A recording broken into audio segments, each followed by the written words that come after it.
മാനഭംഗം ചെയ്ത ശേഷം കൂളായി പുറത്തിറങ്ങി വിലസുകയാണ് നമ്മുടെ എല്ലാം പ്രിയങ്കരനായ രാഹുൽ. എവിടാ രാഹുൽ, നിന്നെ ഇന്ന് പൊക്കുമിട എന്ന് അലമുറയിട്ട് രംഗത്ത് വന്നിരിക്കുകയാണ് അതിജീവിത.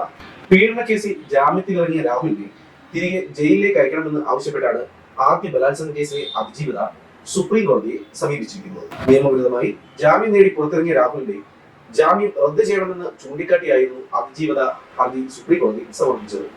സമ്മതമില്ലാതെ രാഹുൽ മങ്കൂട്ടം പലവട്ടം ബലാത്സംഗം ചെയ്തെന്നും അതിജീവിത ഹർജിയിൽ അറിയിച്ചിരുന്നു.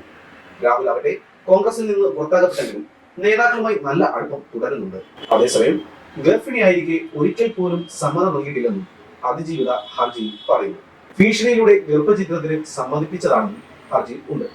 പ്രായപൂർത്തിയാകാത്തവർ ഉൾപ്പെടെ 10ഓളം ഇരകളെ രാഹുൽ പീഡിപ്പിച്ചിട്ടുണ്ടെന്ന് പറയപ്പെടുന്നു. മാത്രമല്ല സാമൂഹ്യ വിരുദ്ധ സംഘങ്ങളുമായി ചേർന്ന് കൊല്ലും എന്ന തരത്തിൽ ഭീഷണി മുഴക്കിയതായി പരാതിക്കാരിയുടെ പരാതിയിൽ ഉണ്ട്.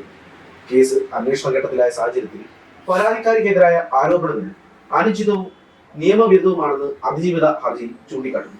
അതേസമയം പരാതിക്കാരി ഗർഭചിത്രത്തിന് സ്വമേധയാ മരുന്ന് കഴിച്ചു എന്ന നിരീക്ഷണത്തിലാണ് ഹൈക്കോടതി ഉപാധികളോടെ ജാമ്യം നൽകിയിരിക്കുന്നത്.